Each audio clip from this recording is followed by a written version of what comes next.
Bonjour à tous, bienvenue sur la chaîne Alexandre Astronomie. Ce soir, on fait du ciel profond, mais pas comme d'habitude. Pour ce soir, on utilise un instrument qui est ouvert à f12, ce qui est très peu.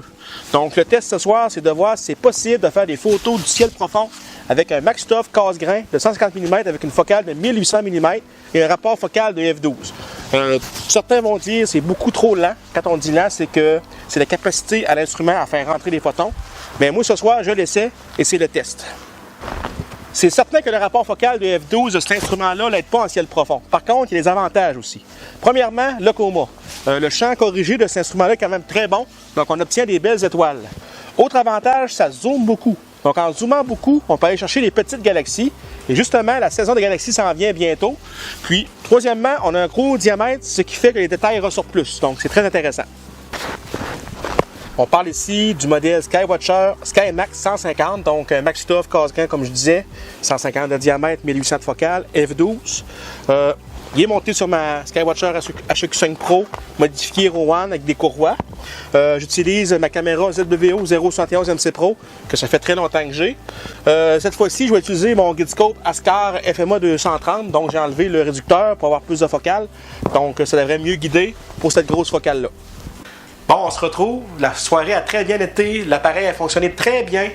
La seule chose que j'ai pas aimé, c'est le fait que le Guidescope, où la braquette allait, est sur le côté du tube, ce qui fait que c'est avec mon Guidescope plus gros, le FMA 230, mais qui est à une focale de 280, ça faisait que ça balançait pas en déclinaison. Il a fallu que j'improvise puis que j'installe mon Guidescope avec des tie wraps sur l'autre côté pour réussir à avoir un bon ballon en déclinaison.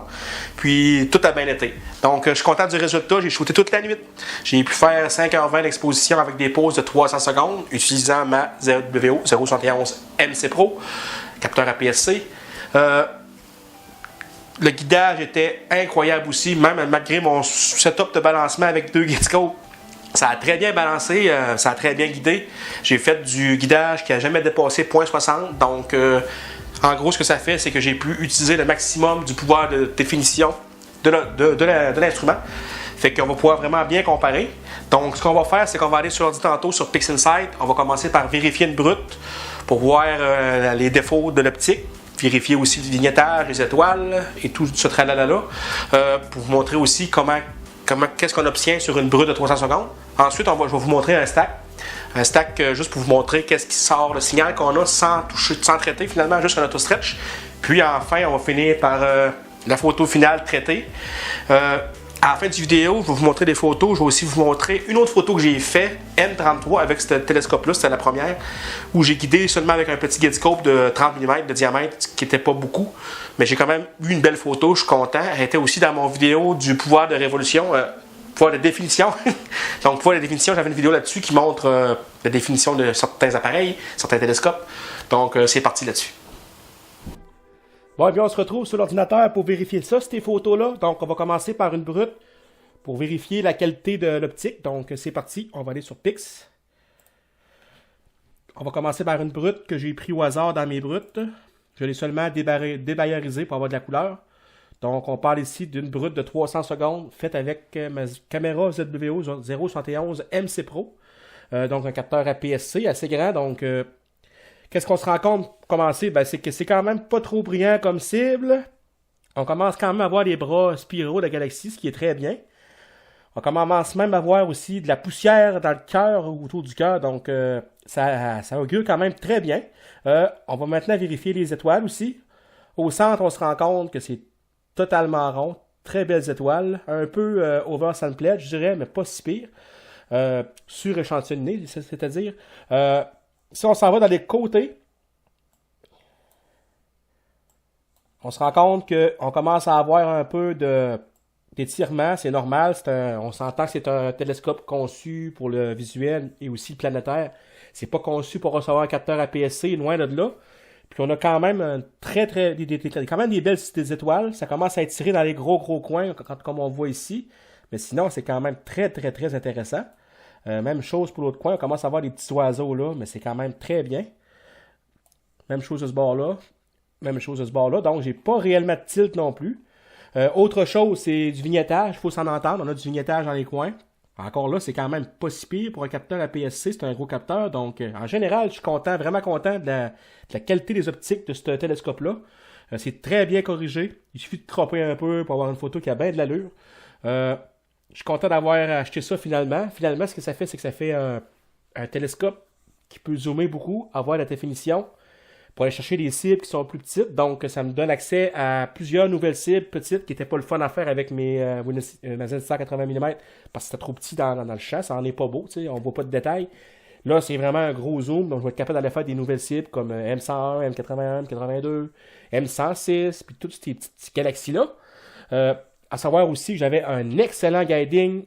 Un excellent guiding ce soir-là. J'ai pas dépassé 0.58 de guiding, donc ça a fait que j'ai pu tirer le max du pouvoir de définition du télescope.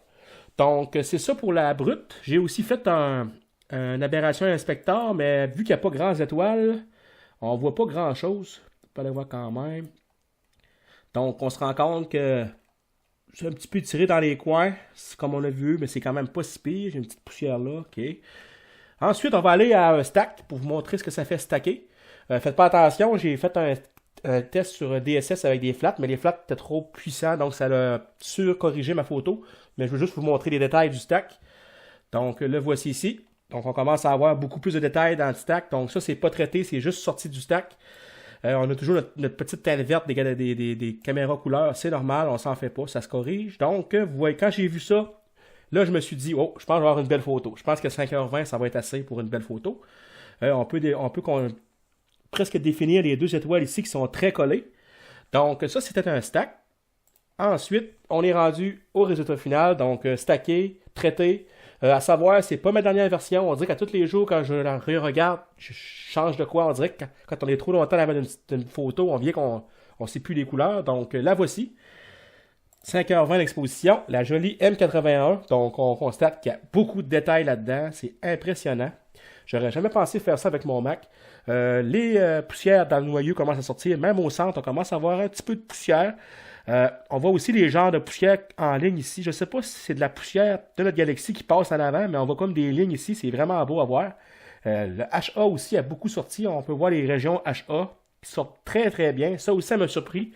D'habitude, ça ne sort pas quand je prends ma 80 mm, mais selon moi, c'est parce que le pouvoir de définition est tellement grand, tellement zoomé que là, on est capable de distinguer plus les zones en H-alpha.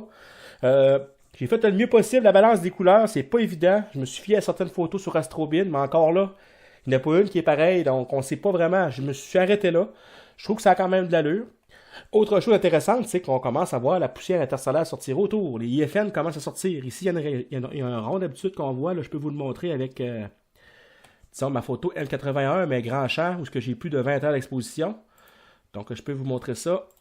On s'en va ici, on s'en va là, ici. Je l'ai retraité récemment en plus. Donc ici, on a M81, mais cette fois-ci faite au 80 mm de diamètre.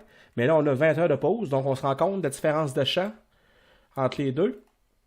Puis la différence de résolution aussi entre les deux.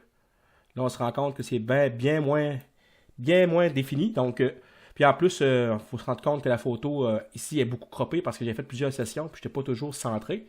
Mais ce que je veux vous montrer, c'est ce rond de poussière-là ici. Là. Il commence à sortir ici. On commence à le voir légèrement. Là.